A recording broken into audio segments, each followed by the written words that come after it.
And what is up, Who Dat Nation? Welcome back inside another edition of the Straight Up Saints podcast presented by Boo Crew Media and Maker's Mark. And for this one, it's kind of a little, I'm not going to say surprise episode, but usually I kind of record these on Wednesdays and then you guys expect to have them Wednesday night, Thursday morning, whatever it may be. But there's so much I want to talk about, not only just news-wise in terms of Sean Payton, got a little bit of Eli Apple being kind of weird on Twitter, to say the least. So talk about those two things. But more importantly, you sit there and I know pretty much everyone watched it last night because everyone was tweeting about it, but you watch that AFC divisional match between the Bills and Chiefs. And on one hand, you just appreciate it for what it was, an instant classic. And then on the other hand, you got to have that self-realization about the quarterback room and more in particular, what are the Saints going to do at quarterback this offseason? So I'm going to talk about that. That's going to be kind of my long-winded rant in a little bit. But before I do that, let's talk about Sean Payton because that's kind of been the main topic for the last couple of days on Saints Twitter, just in the NFL world in general. It's been a big thing. Obviously, people aren't sure what's going on with Sean Payton. At first, you kind of thought that there was no issue, right? Sean Payton would be back. There's no way Sean Payton would consider leaving the Saints, right? I mean, 9-8 with no quarterback. Just figure out that situation and you'll be good to go. And then you kind of hear some reports. You don't really, I'm not going to say you don't care about it, but we don't give it much thought, right? This idea that, he's unknown about his future and what he might do.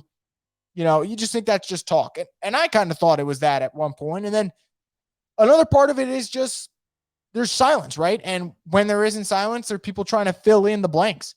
And sometimes you don't need that. Sometimes it's unnecessary and you're speculating about something that's not there or putting words in people's mouths that they never said. And that's what I kind of thought it was at first. But so many people have said at this point that I kind of just feel that Sean's a little unsure. And when I mean Sean's unsure, no, I don't mean Sean's going to just pack up his bags and say, I want to go to the Cowboys or the Giants or whatever NFC East team has some delusional fantasy about plucking Sean Payton away from the Saints. What could happen if he were to just, take the year off or whatever it might be, just retire, I wouldn't be surprised if it's more so for a TV job, whether it's Amazon trying to get into the business with Thursday night football games coming up next season, whether it's Fox Sports finding a replacement for Troy Aikman because he might go to Amazon. And frankly, if Sean Payton replaced Troy Aikman, I would not be mad about it. I mean, be mad about, upset about him leaving the Saints, but not be mad about him replacing Troy Aikman. You guys know I'm not a big Troy Aikman fan, but that seems kind of like the if he were to leave, that would be the realistic route. Now, you have Nick Underhill saying that Sean Payton was back at the team facility this afternoon, which is somewhat optimistic news. Now, Nick did add that this does not mean he's back. And that's important to say, obviously, if you just put out that tweet and Saints fans will run with it.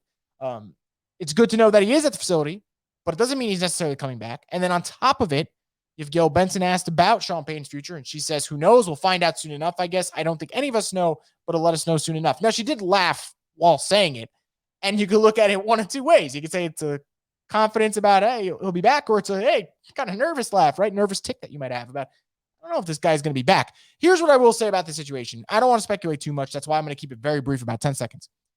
If Sean were to leave, I would be a bit surprised because it kind of feels like it came out of left field. That being said, the last 2 years have been draining, whether it's from COVID, the quarterback situation, all that type of stuff. I would not be totally surprised, though, if he kind of feels just, drained. He just feels mentally drained from the process. We'll see what happens. Obviously, I would love to have him back. That being said, hopefully, whenever the decision is made, it's made soon enough that the Saints can kind of react to it if he does leave. If he doesn't leave, it's all gravy, right? He's back. You have Sean Payton. If he does leave, got shit to fix. And then, we'll talk about that when that moment comes. So that's my quick, just little 2 minutes on Sean Payton. Let's kind of go to the next thing I want to talk about. That's Eli Apple, man. Eli Apple last night starts going on a, just rampage on Twitter and tweets. I don't know which fan base I hate more, probably the Saints, but it's close with the Giants. It's toss-up. Saints fans kind of get pissed about it. They react, and I don't blame them. And then he tweets, New Orleans is the dirtiest, smelliest city and has the worst food ever. It's that swine and crawfish that kills your brains. First off, I tweeted about this, and I'll just kind of regurgitate it. I don't understand if you're Eli Apple, why the fuck you're thinking about the New Orleans Saints fan base or the Giants fan base or just any team you played for.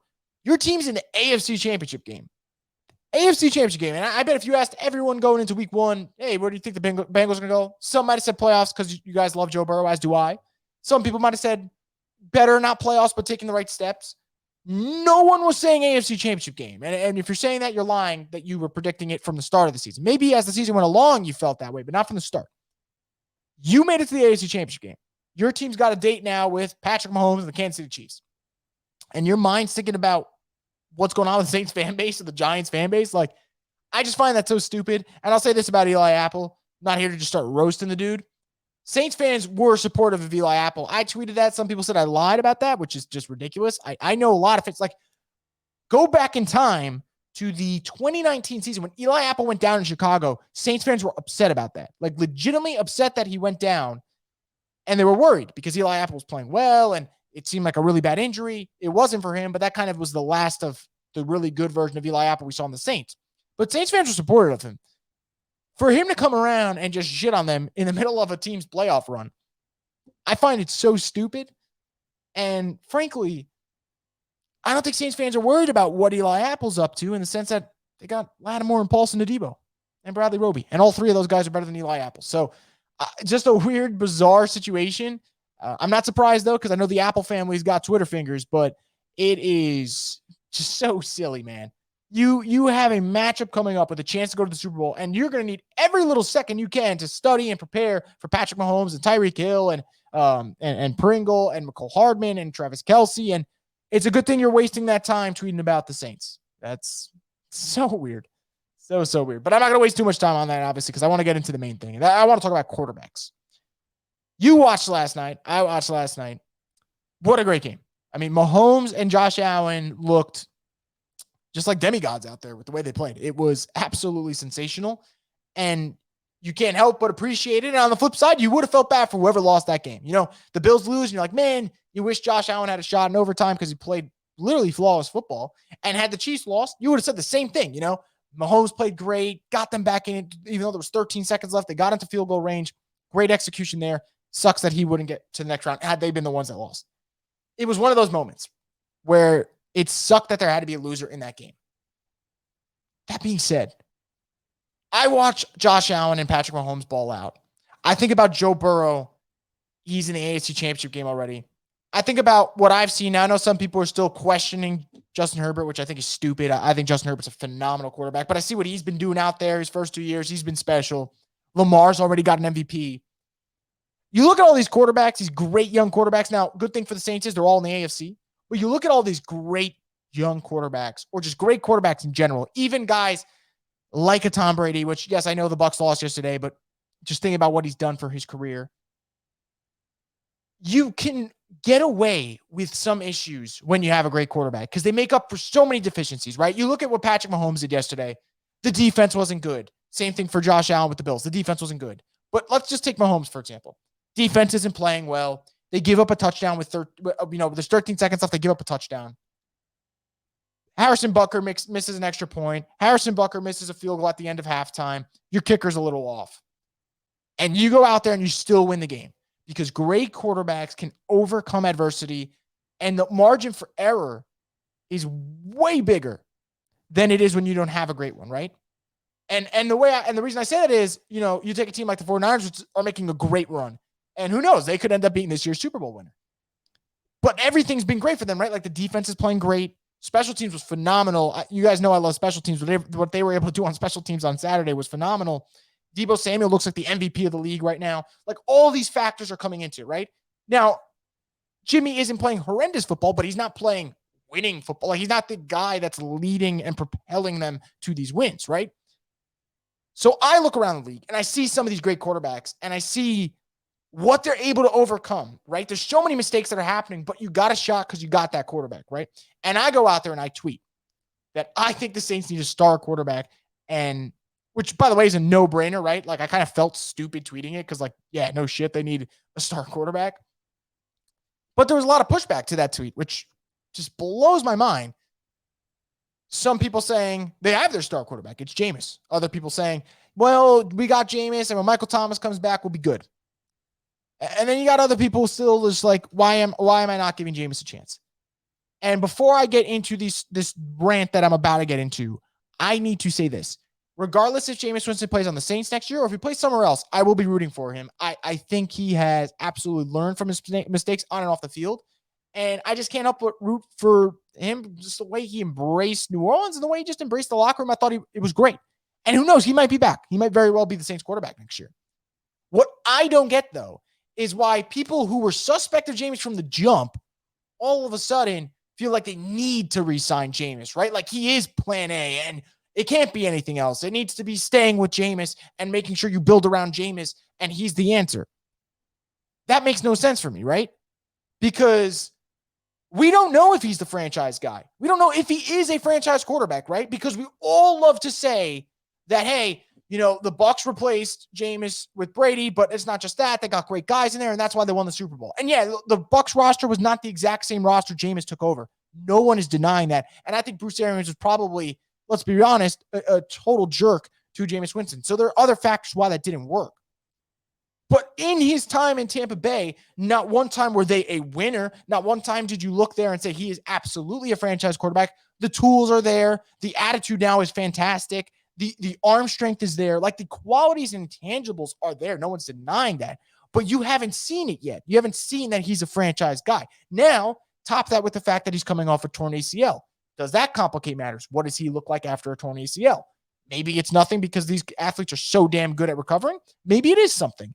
And then the third thing, and yet again, the most important one, when he was on the field with the Saints, when they were actually playing games with Jameis Winston as their starting quarterback, outside of 2 games, and the 2 games we're going to get into, he did not light up the box score. The Packers game was great in terms of efficiency. Now, the defense played a factor, but it was 148 yards, and yeah, the 5 touchdowns were great. And I thought Jameis played what I thought was the perfect game managing style just you want to see.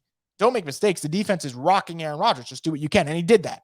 And the Washington game, which, yeah, he had 4 touchdowns, which was great. 1 was a Hail Mary. A lot of yards obviously come off of that, but he only completed 50% of his passes. Still, he played well in that game. Other than that, though, Jameis was playing efficient game managing style football. A touchdown against the Bucs, a touchdown against the Seahawks, a touchdown against the Giants. No touchdowns against the Panthers. I give that one out. I kind of throw that aside. That was just a mess of a game. I'm not going to put that on Jameis.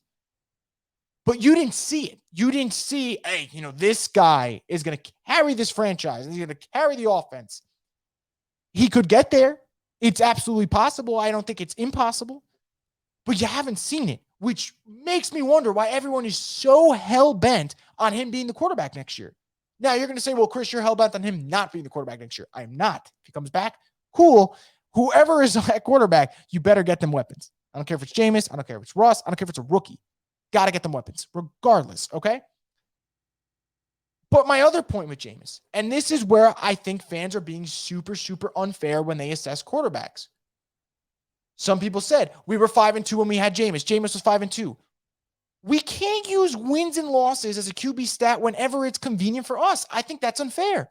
And the reason I say that is the same people who are saying, oh, Jameis was 5-2 and we were a winning team, are the same ones that every time the 49ers win a game with Jimmy Garoppolo, we talk about how wins are not a QB stat, which they're not. They are a team stat. I can't stress that enough. Wins and losses is a team stat. But you can't use wins and losses to justify why Jameis is a winning quarterback and then use wins and losses against, let's say, a Jimmy Garoppolo when the 49ers in the NFC Championship game. It's asinine. You need to be a full team to win games. This is not an individual sport, okay? Yes, the Saints were better with Jameis Winston as their quarterback than any other quarterback they had this past season because he was their best option. So clearly, he was the guy that they were going to win the most games with, not because, with. Now, some quarterbacks are so damn good, like Mahomes, like Josh Allen, you're winning because of, or even Joe Burrow. Changes the culture for the Bengals. Now they're winning because of Joe Burrow. There are exceptions to the rule. But at the end of the day, we got to stop using team stats to justify what we want. I think that's crazy. And again, re-signing Jameis would not be bad. There would be nothing, in my opinion, if the Saints go out there and they go get a receiver, like let's say a Cedric Wilson from the Cowboys, who I really like. Let's say they get a Cedric Wilson, they draft a receiver, and they bring back Jameis Winston, and Michael Thomas is healthy. Cool. Like, I don't think that's a bad idea. I really don't think that's a bad idea at all. But he shouldn't be plan A, because plan A should be swinging for the fences because you don't know if you don't try.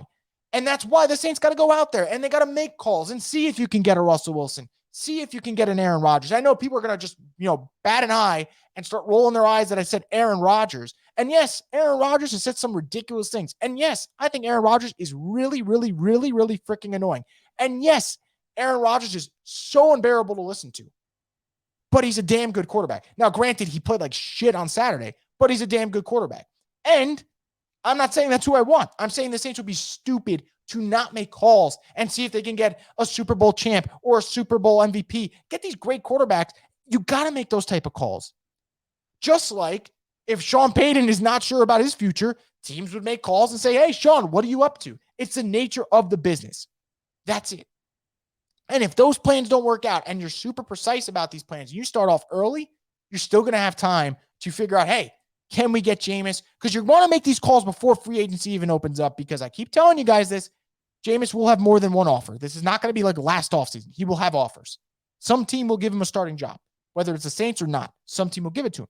So you got to be precise and you got to make sure you don't mess around and then lose out on everyone. I get that. But you can't just settle on an uncertainty. And I just think it's crazy because we went through the last 15 years of Drew Brees. And granted, the last couple of years were a little shaky, especially the last two. But in this prime, you'd be lying if you said every time he stepped on that field, you didn't feel like you had a chance for one, because you did because of him. Now, 2019, 2020, get that the hell out of here in terms of you felt like you had a chance. You didn't. Felt like you had a chance because the team was great. But 2018, 2017, even the terrible 7-9 seasons that they were rattling off, they'd have a chance to win any game because 9 was so damn good. And I think that's what you're looking at. Now, I'm not saying you're finding the next Drew Brees, but are you making calls for Russell Wilson? Are you making calls for Aaron Rodgers? Are you even making calls for Derek Carr? Yes, because it would be stupid of the Saints to not explore every option and say, hey, who's the best quarterback we can get this offseason? Why would you go into this offseason and just immediately say, oh, yeah, so we're re-signing Jameis and that's that? You got to look around. You have to. And luckily for them, you got a month and a half to look around before you decide if, hey, you know what? We're going to re-sign Jameis. You got time to figure it out. But I just don't understand why people can't simply say, hey, Saints got to see if they get an even better quarterback in the building. And that is like offensive to some people. I don't get it. And I'm not here to sound all vulgar and just like start yelling at people, because if you tweet at me, I just appreciate you tweeting at me. I really do. You guys know I love interacting with you guys. I just don't understand why it seems like I said something wrong that the Saints should go after an even better quarterback if they can. Again, re-signing Jameis isn't bad. He just, in my eyes, should not be plan A.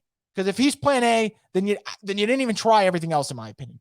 And that's where I came to. Because you watch all these great young quarterbacks, and you don't even need a great young quarterback, but you need a great quarterback. And guess what? You guys are all sick of these Sean Payton rumors. I'm sick of them. We're all tired of them, right? We probably don't hear these rumors that the Saints quarterback situation's figured out. Now, some of that's on Sean Payton, right? Paying Taysom Hill a lot of money. Ian Book drafted. Other situations, like we can blame Sean if we want, and I think some of it obviously does go to him. But if the Saints had their quarterback in the future, we would laugh at every single rumor that would come up. Now we're a little worried, right? Hey, he might retire, but they don't have a quarterback. Who knows? But man, if they had the quarterback, we would just be sitting here laughing at every single rumor that came out. That's the way I feel about it. Doesn't mean I don't want Jameis Winston. Doesn't mean that I think the Saints are screwed next season. I just think it would be dumb. You watch last night's game, and to say we don't need a great quarterback, we can get by with a game manager. Okay, you want to get by with a game manager, guess what? Your defense has to be great. Your running game has to be great. Your special teams has to be great. You are asking a hell of a lot for all those things to be great. And I know, right? One of the rebuttals from some people might be, hey, Nick Foles won the Super Bowl. But guess what? Nick Foles played out of his freaking mind in the NFC Championship game and the Super Bowl. So even when you have those moments where other parts of the team's great and the quarterback might not be great, guess what? That quarterback has to play great in the big moments. He has to, or else you're not winning. Take Joe Flacco, man. Go look at his Super Bowl run. None of us will call Joe Flacco elite. I know that's the running joke for the last 10 years, whether or not he's elite, but he's not. The run he had, though, he was great. So if you're just settling on mediocrity, you're either going to need some crazy-ass Joe Flacco, Nick Foles run, or everything has to be perfect. Everything. And I just think you're asking for a lot because it's so hard to be perfect in this league. Because guess what, guys? The Bills had the number 1 rated defense going into yesterday. And guess what? That defense couldn't stop the Chiefs with 13 seconds left. It's that simple sometimes. You have a great quarterback. You got a chance. We're going to see what happens. It's going to be an interesting offseason, but I think the Saints would be silly to not look at their options, man. Not swing for the fences. I think that'd be dumb. And if Sean comes back, you better bet your ass that they're going to swing for the fences. I can't see them not if he comes back. If he doesn't, we'll see. Maybe the Saints go with the draft or they figure something out, but you got to swing for the fences and see if you can get a big-time quarterback in there because they dictate this game, man. Whether you like it or not, it's a quarterback's league, and that's why teams do what they do. That's why New England moves on from Cam and gets Mac Jones. That's why San Francisco goes out and gets a Trey Lance, because if you strike gold, you got a chance in this league. And if not, good luck. How do you think the rest of the AFC is feeling today, looking around, seeing Josh Allen and Patrick Mahomes and Joe Burrow and Justin Herbert and Lamar Jackson, and some of these people are sitting out there with Baker Mayfield? That's like showing up to a shootout with a water gun. What are you going to do with that? There's no point, man. It's a quarterback freaking league. The Saints need a quarterback, and for that reason alone, they got to swing for the fences. But I'm really curious to hear what you guys have to say, whether it's going on in the comments on YouTube. You can leave it there. Hit me up on Twitter. Hit me up anywhere. Obviously, I'll get back to your comments, but I'm really, really interested to hear what you guys have to say about this. Obviously, you guys are going to see this as an anti-Jameis thing. It absolutely is not that. It's anti-being passive about the quarterback situation. If they go through all their options and it comes down to Jameis is the dude and that's who they're going to resign and they're going to build around him, cool. But you got to look at other options. It would be dumb not to. And we'll see what happens. But it's going to be an interesting offseason nonetheless. But before we even talk about, what's going on with the quarterback, they're going to have to worry about what's going on with their coach. And hopefully we get an answer for Sean Payton soon enough. But that's going to do it for this edition of the Straight Up Saints podcast, guys. If anything breaks this week, obviously I will have a pod for you guys up here on YouTube and also for Boo Crew Media's website as well. But we'll see. Hopefully it's a somewhat quiet week. But you know how the Saints roll, man. It's never a quiet week with this team. It's always something. Always. So we'll see what happens. But I hope you guys enjoy this week. Enjoy the rest of your Monday. And let's just stay tuned. Let's hope Sean Payton's back. And let's hope the Saints make some freaking splashes this offseason, because we can all use it. So that's going to do it, guys. I appreciate you tuning in. Stay locked in for more content here on the Straight Up.